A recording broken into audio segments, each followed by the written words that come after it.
Welcome back to Dragonfire Inc. This is part 2 of the KJV English lesson. In the first video we covered second person pronouns. Now we're going to jump into verb conjugations. So there's only two main verb conjugations, and if you're freaking out right now by the name conjugation, it's just a fancy way of saying verb endings. Turning from jump to jumping, that's conjugating a verb. So we're going to be doing the same thing, but with our subjects. So in modern English, we have one subject-determined conjugation, and only one, and that is for the third person singular present tense. And it's the difference between saying he runs down the street and they run, I run, you run. All those other forms are going to be just regular verbs. But in the third person singular, we use an S. So it has no gas. They have berries. She loves the car, or that car, and I love that car. The dog barks. So a singular noun, the dog barks. You make that noun plural, the cats prowl. Notice how the verb doesn't have the S, while the noun does. But this only matters in present tense. So remember, they ran, he ran, it had, they had. None of that matters in the past tense. And the reason why it's important to bring this up is because the S ending on verbs, any verb that would have an S ending is going to change to TH or ETH. So instead of he runs down the street, it's he runneth down the street. It hath been lost. She loveth her new book. The cat loungeth on the chair. So it's pretty easy change. As long as we can recognize what verbs would need an S at the end, we can do the same thing with TH. Now the second conjugation is going to be ST instead of TH, and that is going to be a conjugation with thou. And unlike the last one, this one's going to apply to present tense and past tense and future tense. But we make future tense kind of weird in English, so we'll get to that. So here's some examples of how it sounds. So, thou speakest nonsense. That's present tense. Thou speakest nonsense. Now, past tense, in early modern, it's spake instead of spoke. So it's thou spakest nonsense. Past tense. Thou hast a fine heart. So singular, you have a fine heart. Thou hast a fine heart. Now, if it's past tense, thou hadst a fine heart. Thou art a silly man. This is are in modern language. And in early modern, it's just this form has a T. So, thou art a silly man. Thou wast a silly man. You have the present tense art, past tense was with a T, wast a silly man. Thou lovest thy spouse. Thou lovest thine ocelot.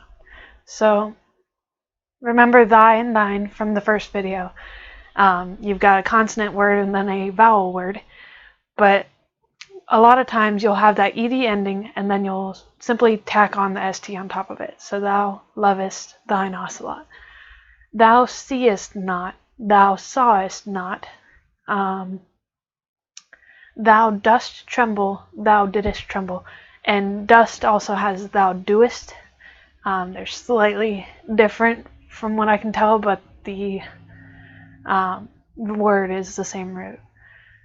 So now we go into the very last portion of this, and that is the tense that says something could be or will be, and that's how we form our future tense, or some of those other weird tenses. So thou shouldest walk. Notice that the first verb takes the conjugation, only the first verb. So thou shouldest, and then just normal walk. Thou shalt walk. Thou wilt walk. Things like that. Or thou wouldest. And then you can just take any regular verb and tack it on the end there in its bare form. So here's how these conjugations look in a chart with a regular verb. So notice that compared to the modern, in the modern we only have this one conjugation. He loves, the third person singular, and the rest are the same. But in the early modern, we've got thou lovest and thou lovedest. So that's going to be different. Everything else is the same. It's pretty easy, except for the S is going to be the TH. So ST for thou, TH for your regular S ending.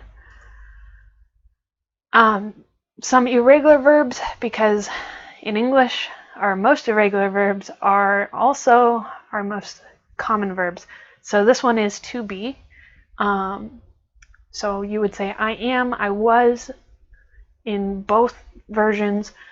We are, we were, ye are, you, ye were, and then he is the same as it would be nowadays.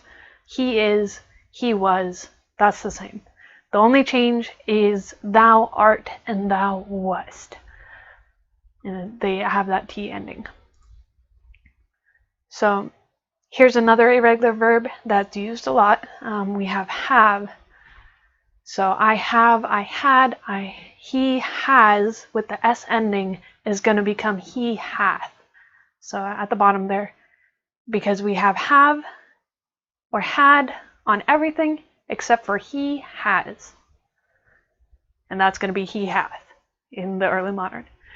Then we're going to have thou hast and thou hadst. Again, you have that D ending with the ST. All right, so now we're going to take all of this and put it together. It's going to be a mess, but let's go with it.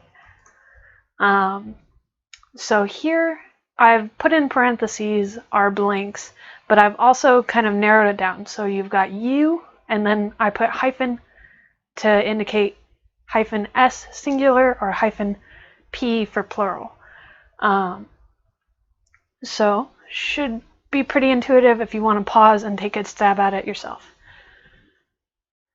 But if I tarry long, that you singular may know how. So we're just going to start there. That, again, you're starting a new clause. Then you're going to have you singular and may. Right off the bat, you should recognize that subject, verb, object order. You have your verb as may, and then your subject as you. So the singular form of that is thou mayest know how, and then singular, singular you, and then ought. So know how thou oughtest to behave. And then instead of yourself, remember yours plural, you have thyself in the house of God, which is the church of the living God, the pillar and the ground of truth. So here's how it sounds all together. But if I tarry long, that thou mayest know how thou oughtest to behave thyself in the house of God, which is the church of the living God, and the pillar and ground of truth. All right. And he said, who told you that you were naked? So these are both singular. And who told you? We might end up dealing with ones that are reversed because it's a question.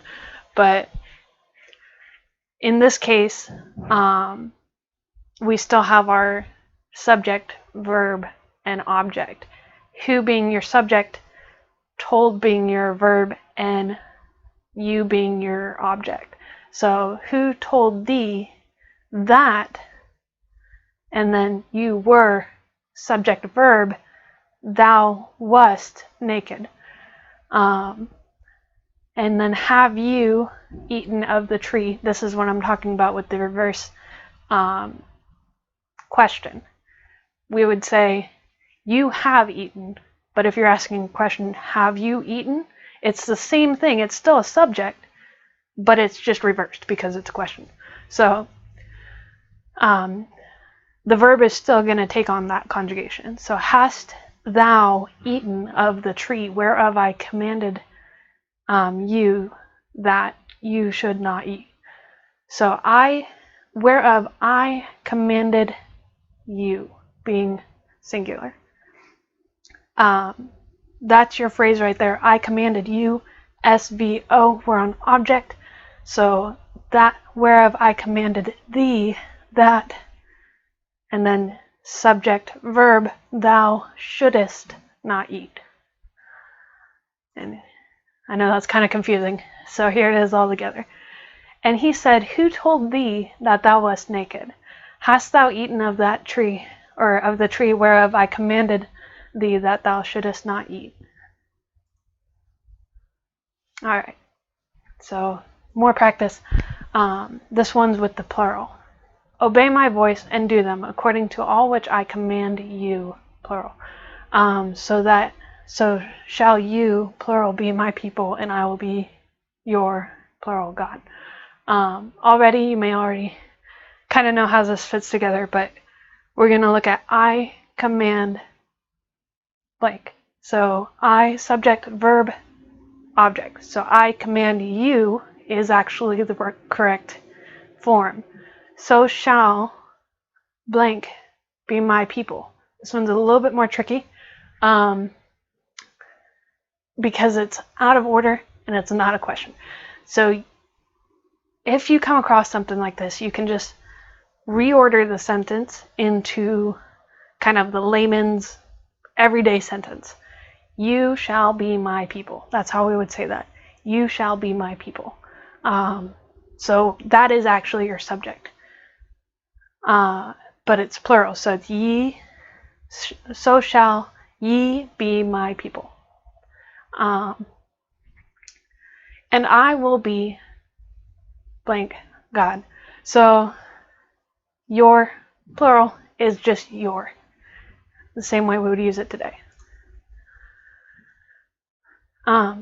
Here it is together. Obey my voice and do them, according to all which I command you. So shall ye be my people, and I will be your God. Alright, so now the practice is getting a little bit more intense. It's a big passage, but I think we can get through it. Right off the bat here, righteous are you, O Lord, when I plead with. Like I mentioned earlier, this is a little bit out of order. So the easiest way, just think about that first phrase. Righteous are you. We would say, you are righteous. Subject, verb, object. So righteous art thou. The verb's still going to take on the form of the subject, even if the subject is after the verb. Righteous art thou, O Lord, when I plead with blank. Remember, prepositions like to, with, at, any preposition is going to have a object follow it. So plead with preposition the. Yet let me talk with you, singular, of your judgments, singular.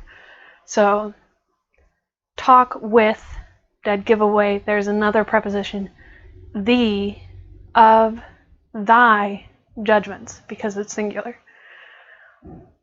Wherefore does the way of the wicked prosper? This one is a question again, and also it's kind of out of order. The subject here is the wicked, being a people, being singular in the grammar. The wicked. The way of the wicked prosper. So the way is singular, and it's our third person, singular, noun, and we're going to say, wherefore doth the way of the wicked prosper. That's your does, S ending, changing to the TH. I omitted some of the verse here just so I could fit all the grammar stuff. you have planted them. That's another easy phrase. So you singular have planted them. Thou hast planted them. And then you are near their mouth. So again, thou art near in their mouth and far from their reins. But you, singular, O Lord, know me. So again, if something gets a little more complex, feel free to omit the parts of the sentence that are not necessary. Right now, O Lord is a parenthetical. So what do we have? We have you know me. Thou knowest me. But thou, O Lord, knowest me. And then you have seen me. Thou hast seen me and tried my heart toward you. So again, toward, another preposition. So that one's an easy thee instead of that or thou. And now for my, I put in parentheses. That one's a trick because and tried my heart. It's an H word. It depends on if you'd put an A or an and there. So it could be my, it could be mine, depending on the writer. So righteous art thou, O Lord, when I plead with thee. Yet let me talk with thee of thy judgments. Wherefore doth the way of the wicked prosper? Thou hast planted them, and there's a big but in the original. Thou hast planted them, but thou art near in their mouth and far from their reins. But thou, O Lord, knowest me. Thou hast seen me, and tried mine heart toward thee. So again, mine or my heart, either one. All right, so that concludes our grammar portion of this. I'm going to briefly explain how the King James Bible, even though it's a little bit more concrete in its rules, it can help enlighten us in other early modern works, especially Shakespeare. So what you need to know is the rules and how they work from this video, but you also need to know that these were both written near the end of early modern. So these rules will be broken because the language was in transition at that time. So you could have the verb runs, you could have the verb runneth, and they mean the same thing. They could both be used. The second thing to take note of is the royal we. And this was a trend where the English monarchs would refer to themselves, in theory, in the plural sense. So it became a thing where when you're referring to someone and they're royal, or if they're just important, you'd start referring to them in the plural sense. Then thee and thou became less common and more intimate or informal. So if you were writing a love letter, you would use thee and thou. If you were being rude in Shakespeare, thee and thou. Or you could just be using it if you were for sure talking to a single person. So ye and you were becoming more and more a formal thing, and they eventually took over, and we got rid of thee and thou completely. We got rid of that whole conjugation that went with it, and we got rid of ye. So we simplified the language a lot. All right, now we're going to take a quick look at some more quotes. This one's from Shakespeare, so more grammar in the wild, so to speak. Shall I compare thee to a summer's day? Thou art more lovely and more temperate. This is obviously from one of his sonnets, so it's informal, it's intimate, you know, it's using thee and thou. But the next quote, uneasy lies the head that wears the crown. In the King James Version, it would say, uneasy lieth the head that weareth the crown. But it's Shakespeare, and the language was in transition, so it could be either way. Next one, full fathom 5 thy father lies, of his bones are coral made. Those are pearls that were his eyes, nothing of him doth fade, but doth suffer a sea change into something rich and strange. So here you can see what we just learned. Some of thy, some of doth, you know, those changes that we were talking about. And then to thine own self be true. Remember, thine being before a vowel, thine own self be true. And this last one's interesting as well. Now, lords, if God doth give a successful end to this debate that bleedeth at our doors.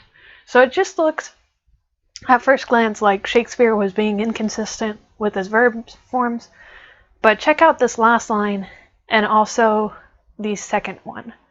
So uneasy lies the head that wears the crown. There we have the S ending of the verb. Then the very last line, to this debate that bleedeth at our doors. That's the TH ending of this verb. That's the same ending, but one's in our modern sense and one's in the early modern sense. And what, if you dig a little closer, you realize that he's speaking in iambic, or writing in iambic pentameter, because he's a playwright and also a poet. So each of these lines, in theory, equal to about 10 syllables or exactly 10 syllables. So look again at our second one. Uneasy lies the head that wears the crown. 10 syllables. If you said lieth, weareth, that would be 2 extra syllables, that would be 12. But to this last one here, to this debate that bleedeth at our doors, without bleedeth, that would be 9 syllables, not 10. So if you're planning on writing some archaic language and you're doing it in a poetic sense, feel free to play with both forms, because Shakespeare certainly did. And that concludes this video. If you have any questions, comments, or concerns, please let me know in the comments below. I hope you enjoyed and I hope you learned something today.